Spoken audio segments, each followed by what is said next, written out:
사람들은 교회를 찾을 때에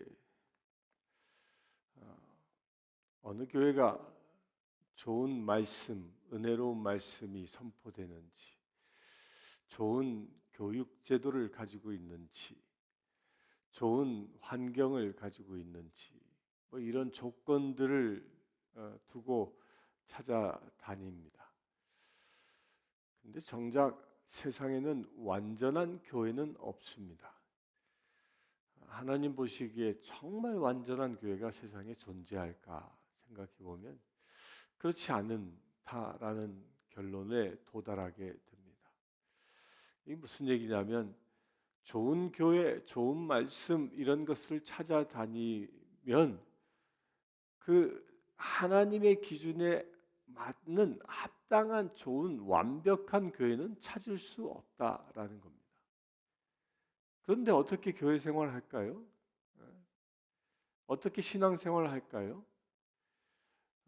그 대전제가 잘못되어졌기 때문에 좋은 교회를 찾아가서 좋은 교회를 발견하면 그곳에서 내가 신앙 생활을 할 때 내가 좋은 신앙인이 되는 게 아니라는 겁니다.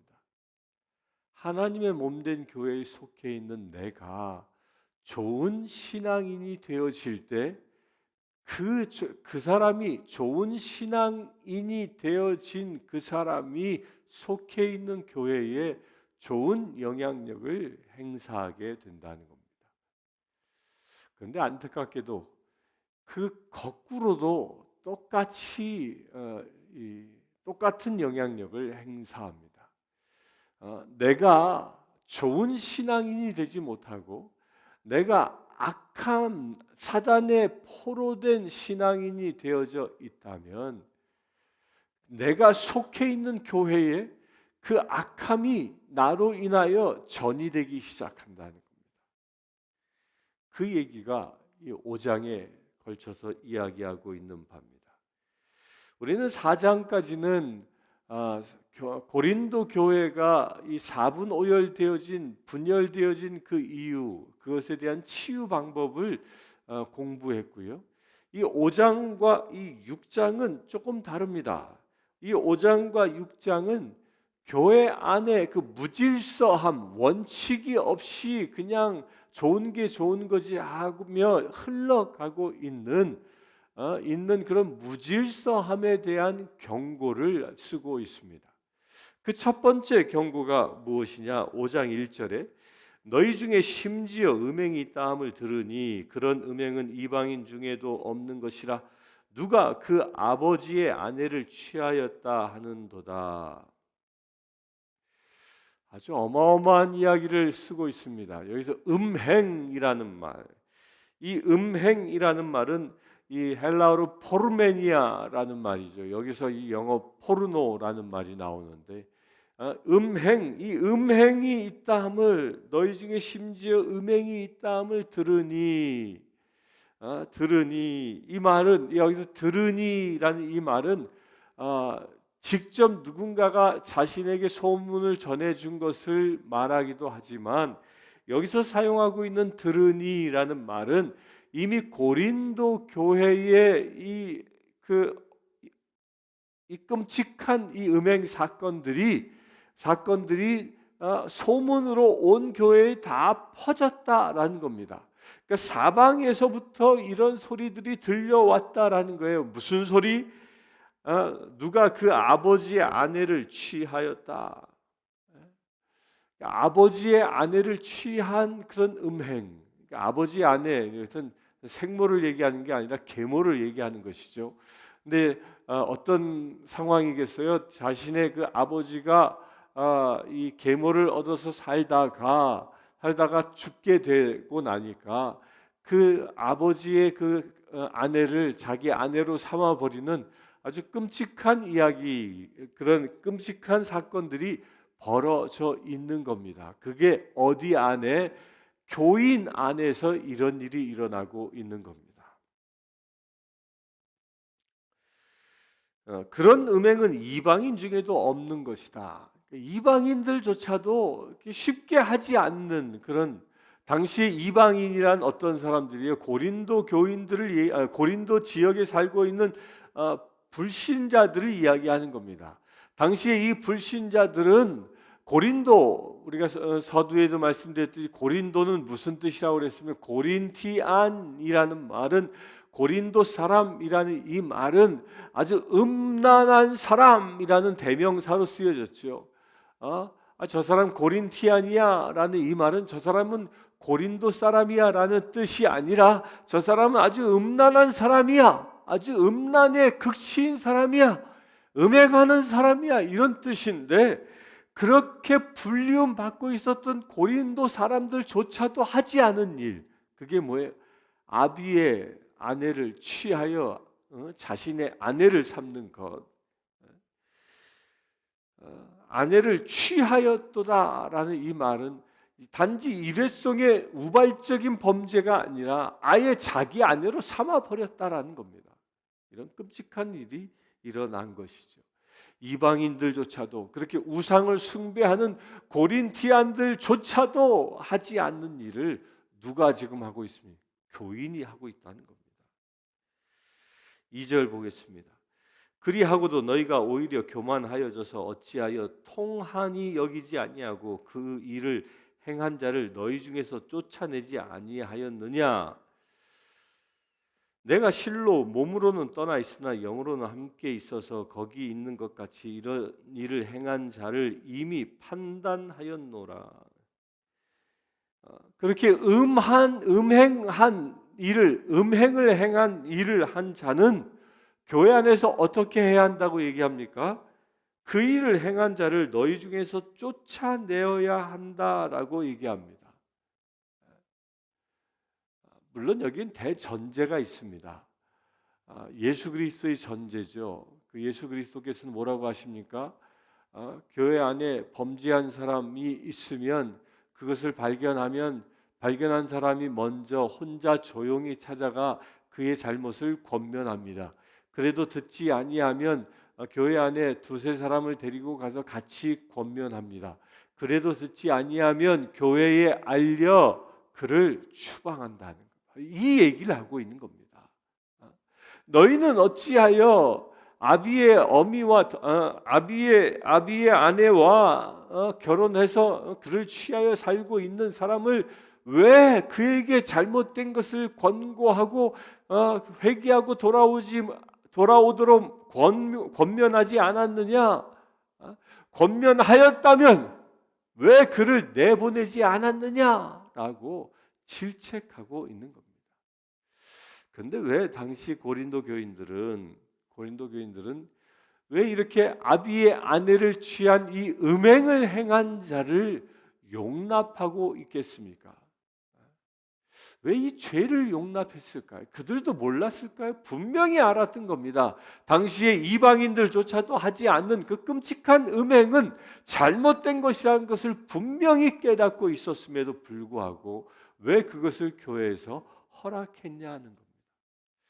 이것은 당시에 이 재산 상속법을 조금 이해할 필요가 있습니다. 이 헬라, 특히 고린도 지역의 이 재산 상속법 중에는 아버지가 죽게 되어지면 그와 정식으로 결혼한 계모가 그 아버지의 재산의 상당수를 상속받게 되어져 있는 겁니다. 곧 이 얘기는 뭐예요? 그 아들이 계모를 취했는데, 계모를 취했다라는 것은 많은 재산을 그가 상속받았다는 겁니다. 곧 이 이야기는 이 끔찍한 음행을 저지른 이 사람이 그 고린도 지역 안에는 상당한 이 금력을 가지고, 부를 가지고 있었던 사람이라는 겁니다. 이게 아주 무시무시한 이야기입니다. 음행과 그 만몬, 곧 우상 숭배, 곧 금전의 신을 섬기는 것, 이것은요 아주 일치되어져 있습니다. 음행이 가득한 세상의 그 특징이 뭐냐면 물질이 넘쳐나는 것입니다. 여러분들요, 물질이 차고 넘치는 걸 그렇게 좋아하지 마십시오. 물질이 차고 넘칠 때 어느 순간에 음행이 들어오게 된다는 겁니다. 바알과 아세라 신을 섬기는 것을 구약에서 하나님은 가장 증오하셨습니다. 근데 그 바알과 아세라를 왜 하나님이 가장 싫어하셨느냐? 이 두 가지가 다 있는 거예요. 바알과 아세라 신을 섬기기 위해서는 음행을 했습니다. 그 성전에 이 여사제들과 더불어 음행하는 것이 제사 방식이었던 거죠. 그들과 더불어 음행할 때에 물질적인 축복이 임한다라고 믿었기 때문에 그런 일들에 그 바알과 아세라를 섬기는 것은 음행과 물질의 축복을 같이 얻는 것, 곧 물질이라는 우상을 숭배하는 행위라는 것입니다. 교회 안에 이것이 들어온 겁니다. 하나님의 말씀으로 정결함을 유지하는 것보다 어느 순간 하나님의 말씀의 권위보다 물질이 더 중요하게 여겨지기 시작했던 것이죠. 이것이 아주 무서운 행위라는 겁니다. 교회가 교회다워져야 하는 것은요, 물질로부터 자유해질 수 있어야 하는 겁니다.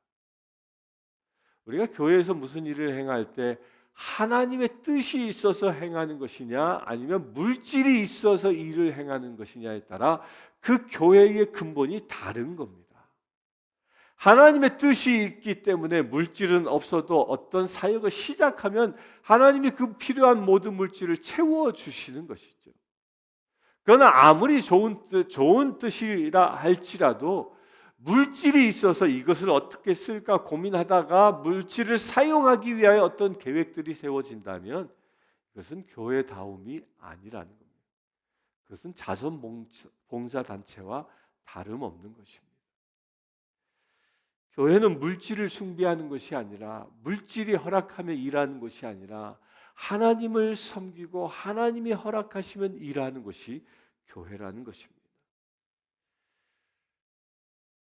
바울은 그렇게 물질을 숭배하고 음행하는 자를 어떻게 하라? 그 일을 행한 자를 너희 중에서 쫓아내지 아니하였느냐라고 질책하고 있다. 쫓아내야 한다는 겁니다. 다 놓아야 합니다. 왜 그를 쫓아내야 하는가? 그 다음에 이어서 얘기하기를 이렇게 얘기합니다. 내가 실로 몸으로는 떠나 있으나 영으로는 함께 있어서 이런 일을 행한 자를 이미 판단하였노라. 판단하였다. 그를 심판했다. 그가 죄 가운데 있음을 하나님께 구했다라는 거죠. 4절에 주 예수의 이름으로 너희가 내 영과 함께 모여서 우리 주 예수의 능력으로 이런 자를 사탄에게 내주었으니 이는 육신은 멸하시고 영은 주 예수의 날에 구원을 받게 하려 함이라. 그를 어떻게 했다고요? 예수의 능력으로 이런 자를 사탄에게 내주었다. 여기서 사탄에게 내주었다라는 이 말은 두 가지 의미가 있어요. 그 영을 사단에게 던져버렸다라는 직설적인 의미가 있고 또 하나는 당시의 이 개념으로는 교회 밖의 세상은 사단의 세상인 겁니다. 그 고린도 지역의 그 사단이 장악한 그런 세상에 던져버렸다라는 겁니다. 근데 왜 그를 그렇게 던져버렸느냐? 이유가 아주 재밌습니다. 이는 육신은 멸하고 영은 주 예수의 날에 구원을 받게 하려 함이라. 그러니까 교회 밖으로 보내서 그로 하여금 회개할 기회를 주고자 한다라는 겁니다. 회개할 기회를. 이게 대단히 중요한 얘기입니다. 교회 안에서 권면하고도 회개하지 아니한 사람은 교회 밖으로 내쫓아 그로 하여금 교회 안에서 하나님의 은혜 가운데 있는 것이 얼마나 귀중한 것인지 깨닫게 하고 그가 다시 회개하고 주께 돌아오기를 올 수 있는 기회를 주기 위함이라는 겁니다.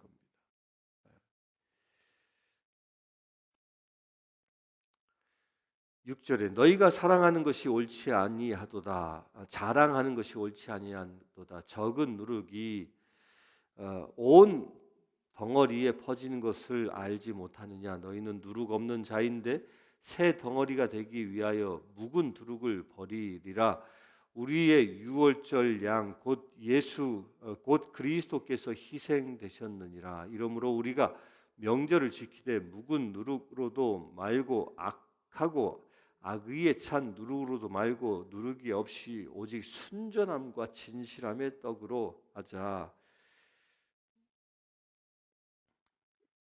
죄를 사도 바울은 누룩과 비유해서 이야기하고 있는 겁니다.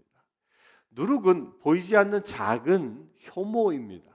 근데 이 작은 효모가 밀가루 덩어리를 만남으로 인하여 어느 순간 이 작은 효모가 밀가루 덩어리에 들어오면서 그 밀가루를 완전히 다른 모양으로 바꾸어 버린다라는 겁니다. 이 죄의 무서움이 여기에 있습니다. 아주 작은 것이 교회 안에 들어옴으로 인하여 그것을 용납하면 어느 순간 이 작은 죄는 온 교회를 다 물들여 버린다는 겁니다. 온 교회를 다 죄 가운데 머물게 한다는 겁니다. 이것을 경계해야 한다는 겁니다. 죄는 이처럼 역동성이 있습니다. 전염력이 강한 겁니다. 지금 코로나 바이러스가 전 세계를 아주 그냥 이 팬데믹으로 그 공포에 몰아넣었지 않았습니까? 이 사건도 똑같아요. 우한에서 어떤 한 사람이 감염됨으로 인하여 그 한 사람으로 인해서 전 세계 70억 인구가 넘는 사람들이 이 바이러스 때문에 불안과 공포 속에서 지내고 있다는 겁니다. 죄의 속성이 똑같습니다. 특별히요, 이 음란함이라는 것은요, 이 음란이라는 것은 관계 속에서 맺어지는 죄입니다. 혼자 짓는 죄가 아니거든요. 아비의 아내를 취하는 그 사람과 사람 속에서 일어나는 일이죠. 이렇게 관계 속에서 맺어지는 죄이기 때문에 이 음란은 아주 급속하게 번져 나가는 겁니다. 이 음란의 시작이 어디부터 시작됩니까? 입술부터 시작되어집니다. 음란 패설을 즐겨하고 남이 음란한 일을 행한 것들을 즐겨 말하고 또 요즘은 뭐 그냥 인터넷 천국이다 보니까 뭐 수많은 사람들이 그 음란물에 빠져들고 그러면서 어떻게 돼? 전이 되어지는 겁니다. 그래서 음란한 사람을 만나게 되면 나도 어느 순간에 음란해지는 겁니다. 그래서 그 누룩과 같은 음란함을 어떻게 해야 한다? 완전히 버려야 한다는 겁니다. 너희는 누룩 없는 자인데 새 덩어리가 되기 위하여 묵은 누룩을 버리라. 묵은 누룩 다 버리라. 여기서 말하고 있는 묵은 누룩은 이런 거예요. 유대인들이 빵을 만들기 위해서 반죽을 하지 않습니까? 반죽을 하면 그러면 누룩을 넣었던 어저께 반죽해 놓았던 그 조그만한 띄어놓은 반죽 덩어리가 있어요. 그것을 새 반죽에다 넣고 반죽하는 거예요. 그러면 그 어제 띄어놓았던 작은 덩어리에 있었던 누룩이 거기서 발효되어졌던 게 새 덩어리에 들어옴으로 인하여 이것을 또 다시 부풀리게 만드는 거죠. 이걸 보고 이 묵은 누룩이라는 겁니다. 이걸 다 버려야 한다는 거예요. 묵은 죄악들을 벗어 버려야 한다는 겁니다. 왜 버려야 하느냐? 유월절 양 곧 그리스도께서 희생되었느니라. 이 작은 누룩, 묵은 누룩을 없애기 위하여 음행의 죄, 죄악의 죄를 없애기 위하여 예수 그리스도께서는 희생되시기까지 하셨다는 거예요. 어린 양이 되셔서 우리를 위하여 저 십자가에 못 박혀 죽기까지 죽음으로 인하여 무엇을 없애셨습니까? 이 묵은 누룩을 없애셨다는 거네요. 그런데 그 예수의 피로 구원받은 우리가 그 묵은 누룩을 다시 받아들이느냐? 그럴 수 없다라는 겁니다. 이것은 또다시 예수님을 십자가에 못 박는 죄와 같은 것이라는 겁니다.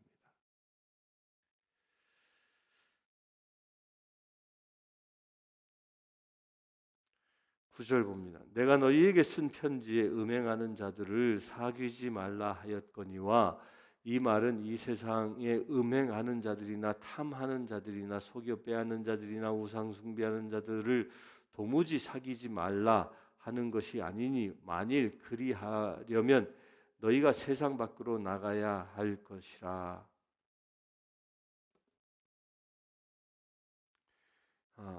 사귀지 말라. 음행하는 자는 아예 사귀지 말라.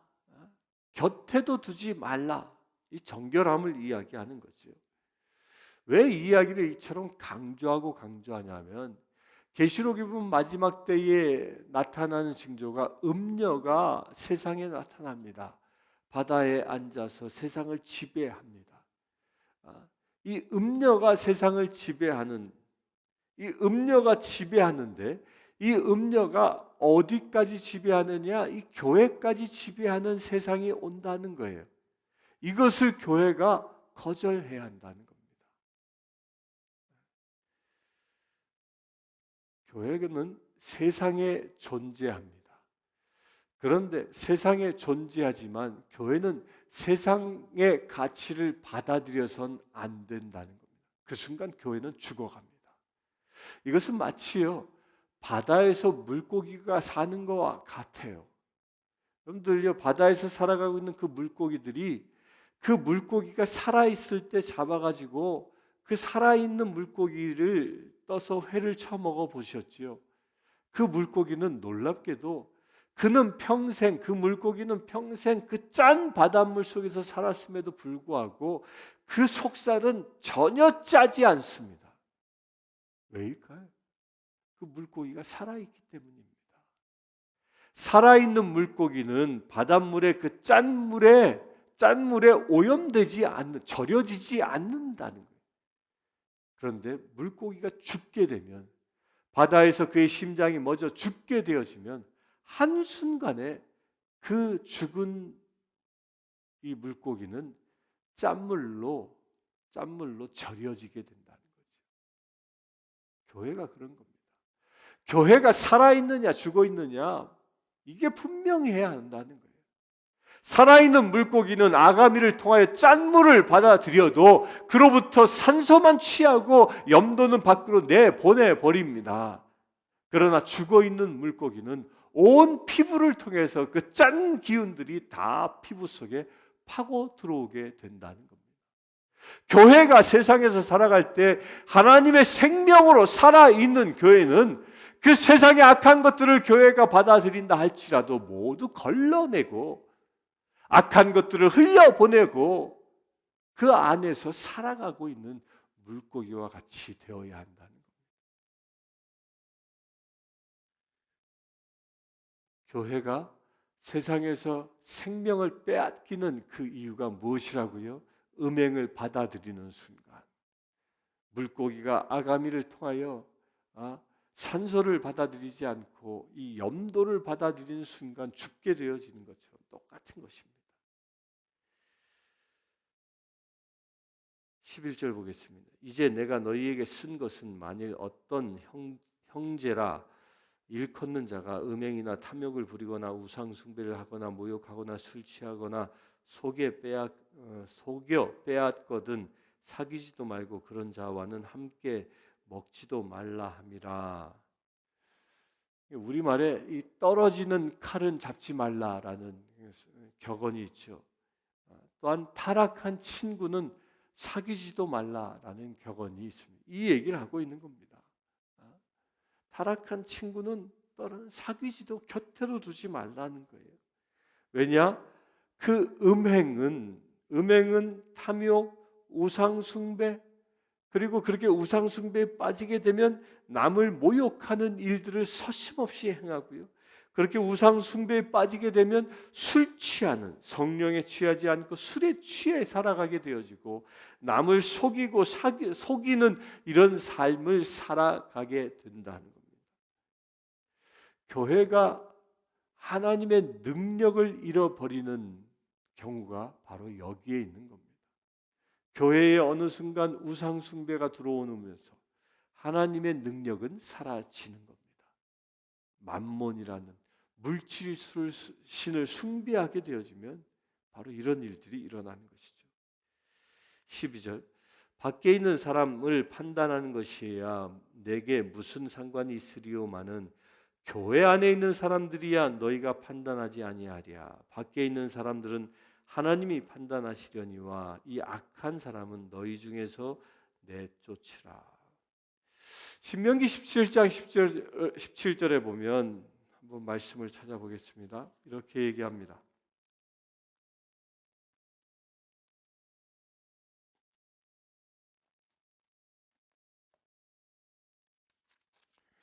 17장 17절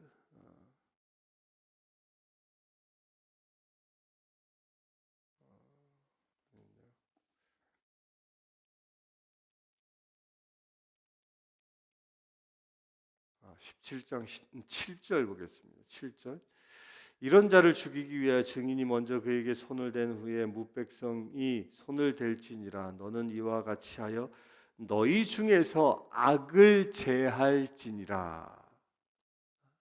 악을 제해라. 여기서 이제 앞에서 악한 일을 저지른 자를 어떻게 해야 하는지를 쭉 설명하면서 얘기하는 거예요. 너희 중에 뭐하라? 악을 제하라. 악을 없애버려라. 우리 그리스도인은 그래야 한다는 것입니다.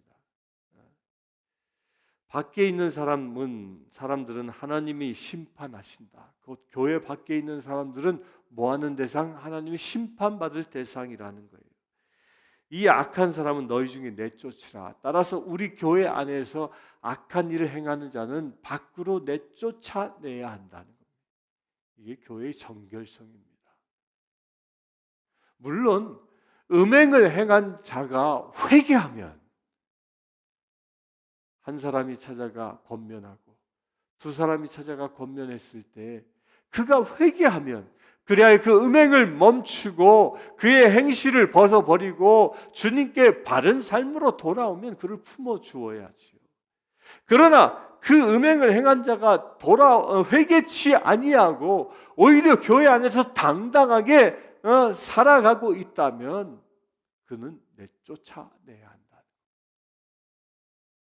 이게 교회의 정결성을 유지하는 방법입니다. 회개한 자는 품을 수 있지만 회개치 아니하고 변명하는 자는 쫓아내어야 한다. 그냥 교회가 좋은 게 좋은 것이 이건 세상과 다를 바가 없는 겁니다.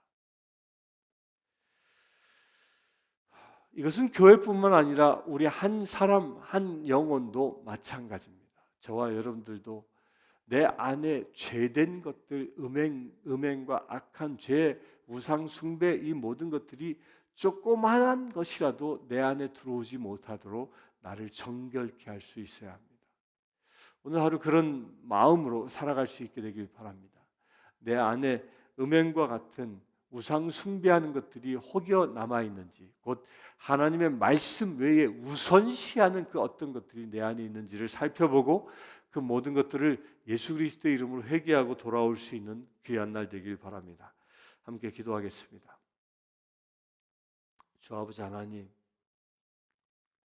우리가 세상을 살아가나 세상의 죄악과 타협하지 아니하길 원합니다. 정결한 주의 백성답게 세상에서 살아가기를 원합니다. 음행하는 자, 우상 숭배하는 자, 남을 속이고 모욕하고 술 취하는 자가 되지 않기를 원합니다. 오직 주님의 말씀에 순종하여 정결한 주의 백성 된 믿음의 채들 되길 원합니다. 또한 우리 교회가 그처럼 서기를 원합니다. 회개하고 돌아온 주의 사랑하는 자녀들이 한 몸 되어져 오직 주님 뜻대로 살아가는 거룩한 교회 되기를 원합니다.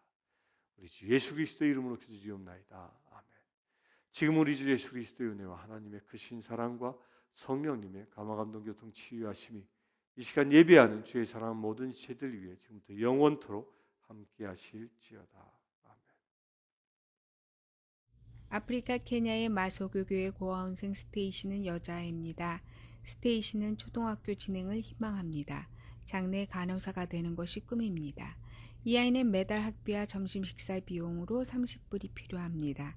이 아이의 후원자를 찾고 있습니다.